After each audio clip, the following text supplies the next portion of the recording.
హైదరాబాద్లో under ground cable విధానమట. వివిధ దేశాల్లోని ఉత్తమ విధానాలు పరిశీలించండి. వేసవిలో కరెంటు కోతలు ఉండొద్దు. విద్యుత్ శాఖ పైన సమీక్షలో సీఎం. మరి ఇది ఇప్పుడు అది విద్యుత్ కుంభకోణాల కేసు ఎంతవరకు వచ్చింది సార్?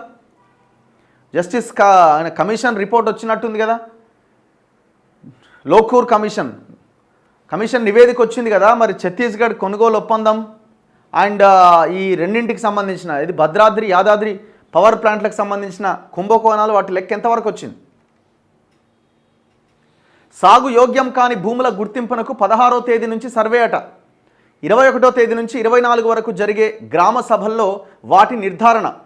ఈ సభల్లోనే ఇందిరమ్మ ఆత్మీయ భరోసా లబ్ధిదారుల ఎంపిక.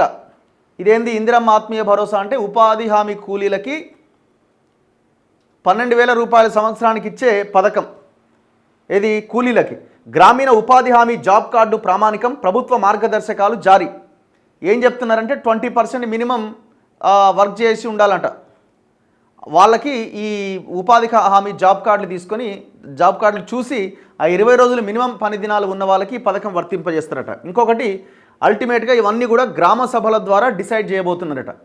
సాగు యోగ్యం కాని భూముల గుర్తింపునకు 16వ తేదీ నుంచి సర్వే చేస్తారట. ఇప్పుడు 10 రోజుల్లో సర్వే ఎట్లా కంప్లీట్ అయితే చెప్పండి? ఉన్న సర్వేయర్స్ ఎంతమంది?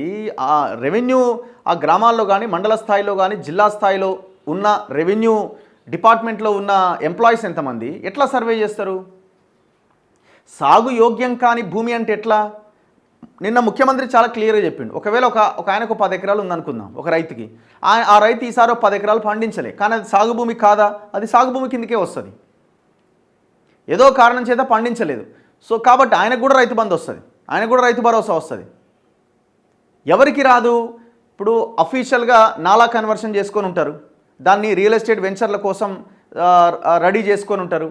రోడ్ల కింద భూములు పోయి ఉంటాయి, వాటికి రైతు బంధు గత గవర్నమెంట్లో వచ్చింది, వాటిని తీసేస్తారు, ఇట్లాంటివి తీసేస్తారు. పెద్దగా తేడా ఏమీ లేదు. పోయిన గవర్నమెంట్ ఇచ్చిన రైతు బంధుకి ఇప్పుడు ఆయన ఈ పేరు మార్చిస్తున్న రైతు భరోసాకి పెద్ద తేడా ఏం లేదు.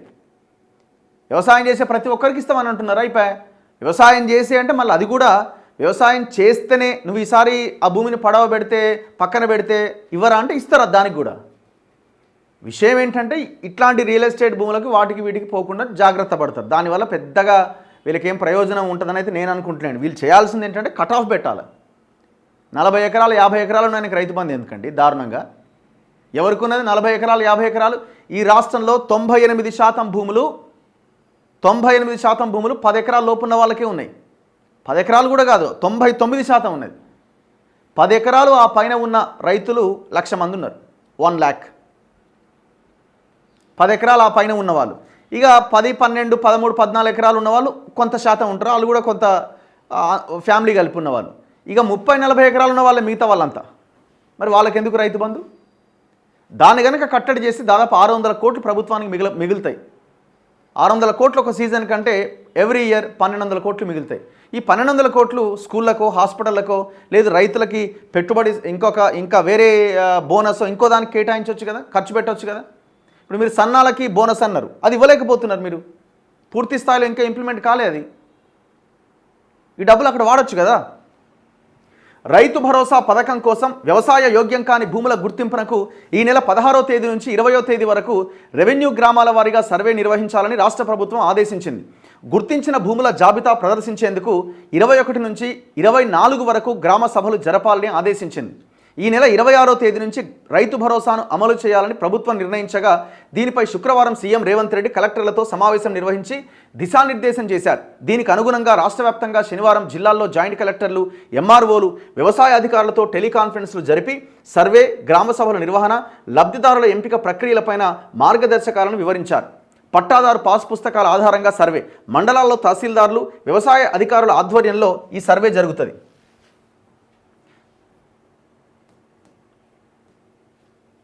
ప్రతి గ్రామంలో వ్యవసాయ విస్తరణాధికారి, రెవెన్యూ ఇన్స్పెక్టర్లు ఒక బృందంగా ఈ సర్వే చేస్తారు. ఆయా గ్రామాల్లోని ROR పట్టాదారు పాస్ పుస్తకాల జాబితాను భూభారతి పోర్టల్ నుంచి ప్రింట్ తీసుకొని గ్రామ మ్యాప్, గూగుల్ మ్యాప్లతో పోలుస్తూ గ్రామాన్ని సందర్శించి వ్యవసాయ యోగ్యం కాని భూముల జాబితా రూపొందిస్తారు. దాని ఆధారంగా మండల తహసీల్దార్, వ్యవసాయ అధికారులు సంయుక్తంగా జాబితాలోని సర్వే నెంబర్స్లో ఉన్న భూములను పరిశీలించి వ్యవసాయ యోగ్యం కాని వాటిని గుర్తిస్తారు. ఈ భూముల జాబితా జాబితాను గ్రామ సభల్లో ప్రదర్శించి చదివి వినిపించి చర్చించిన అనంతరం ఆమోదం తీసుకుంటారు. అభ్యంతరాలు ఉంటే వాటిని పరిశీలిస్తారు. అనంతరం గ్రామాల వారీగా వ్యవసాయ యోగ్యం కాని భూముల పట్టికను పోర్టల్లో సంబంధిత అధికారి నమోదు చేసి డిజిటల్ సంతకం చేస్తారు. 25వ తేదీన ఈ జాబితాను జిల్లాల వారీగా రాష్ట్ర ప్రభుత్వానికి పంపిస్తారు. వాటి ఆధారంగా వ్యవసాయ యోగ్యం కాని భూములు తొలగించి మిగిలిన భూముల జాబితా ఆధారంగా పట్టాదారులకు రైతు భరోసా సహాయం ప్రభుత్వం 26వ తేదీన విడుదల చేస్తుంది. యోగ్యం కాని భూములు ఏంటంటే ఇండ్లు వెలసిన కాలనీలుగా మారిన అన్ని రకాల స్థలాలు, రాళ్ళు రప్పలు గుట్టలతో నిండిన భూములు, స్థిరాస్తి లేఅవుట్లు రోడ్లుగా మారిన భూములు, పరిశ్రమలు గోదాములకు గనులకు వినియోగిస్తున్నవి, ప్రభుత్వం సేకరించిన అన్ని రకాల భూములు. ఇప్పుడు కొన్ని రకాల భూములు ఉంటాయి. ఫర్ ఎగ్జాంపుల్, ఎవరో పాపం పేదోళ్ళు ఒక ఎకరమో అరెకరమో ఏదో ఉంటే అది ఏదో గుట్టల్లో ఉంటే దాన్ని అది చేయలేక వదిలేసిన భూములు ఉంటాయి. ఇప్పటివరకు వాళ్ళకు వస్తుంది, వాళ్ళకు కూడా రాదు ఇప్పుడు, ఎందుకంటే అవి రాళ్ళు రప్పలు గుట్టలు ఉన్న భూములు కదా. ఇక్కడేమో 40 ఎకరాల ఉన్నోడికి ఇవ్వచ్చు, ఇక్కడ అరెకరం గుంట భూమి ఎకరం భూమి ఉన్న వాళ్ళకి ఈడ రాకుండా పోతుంది. అట్లా అని చెప్పి మేము అందరికి ఇవ్వాలన్నట్లే. ఇదే ఆలోచన మీరు చేసినప్పుడు దీన్ని కొంత డబ్బులు మిగిలించాలి, ఇట్లాంటి అర్హత లేని వాటికి ఎందుకు ఇవ్వాలని అనుకున్నప్పుడు 30-40 ఎకరాలు ఉన్న రైతుకు ఎందుకు మీరు ఆలోచించాల్సి ఉండే. ఎందుకు ఎన్ఆర్ఐలకు ఎందుకు, పెద్ద పెద్ద జాబులు చేసే వాళ్ళకి ఎందుకు, ఆఫీసర్లకు ఎందుకు, రాజకీయ నాయకులకు ఎందుకు, తీసేయచ్చు కదా. ఆత్మీయ భరోసా ఇదేమో కూలీలకి 12,000 పథకం. ఇందిరమ్మ ఆత్మీయ భరోసా పథకం కింద భూమి లేని వ్యవసాయ కూలీల ఎంపిక ప్రక్రియలో రెవెన్యూ, వ్యవసాయ, మండల పరిషత్ అభివృద్ధి అధికారులు భాగస్వాములుగా ఉంటారు.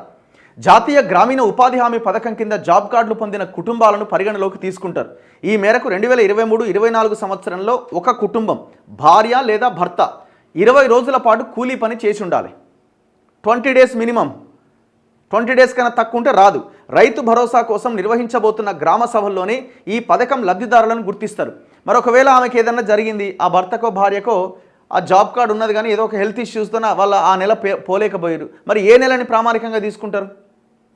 ఎట్లా మరి లాస్ట్ మంత్ వెళ్ళని వాళ్ళ పరిస్థితి వాళ్ళకి అంతేనా? దాన్ని కూడా ఆలోచించాలి. ఆయా సభల్లో ముసాయిదా జాబితాను ప్రదర్శిస్తారు. వాటిని చదివి వినిపించిన తర్వాత చర్చించి ఆమోదం తీసుకుంటారు. గ్రామ సభల్లో అభ్యంతరాలు వస్తే ఎంపీడీఓ వాటిపైన 10 రోజుల్లో చర్యలు తీసుకుంటారు. గ్రామ సభల్లో ప్రాథమికంగా ఎంపికైన వారికి ఎక్కడైనా వ్యవసాయ భూములు ఉన్నాయా అనే కోణంలో వ్యవసాయ, రెవెన్యూ అధికారులు పరిశీలిస్తారు. భూమి లేని వ్యవసాయ కూలీలుగా నిర్ధారణ జరిగిన తర్వాత వారి సమాచారాన్ని అన్ని జిల్లాల కలెక్టర్లు 25వ తేదీన రాష్ట్ర ప్రభుత్వానికి పంపిస్తారు. దీని ఆధారంగా ప్రభుత్వం 26వ తేదీన ఇందిరమ్మ ఆత్మీయ భరోసా సహాయం విడుదల చేస్తుంది. ఇక్కడ మరి జాబ్ కార్డ్స్ లేని ఉపాధి హామీ కూలీలుగా నమోదు కాని వాళ్ళు కూడా చాలామంది కూలీలు ఉన్నారు. మరి వాళ్ళ సంగతి ఏంది? ఇది చాలా ఇంపార్టెంట్. లేదంటే మీరు ఇష్యూ చేయండి అందరికి జాబ్ కార్డ్స్ మరి.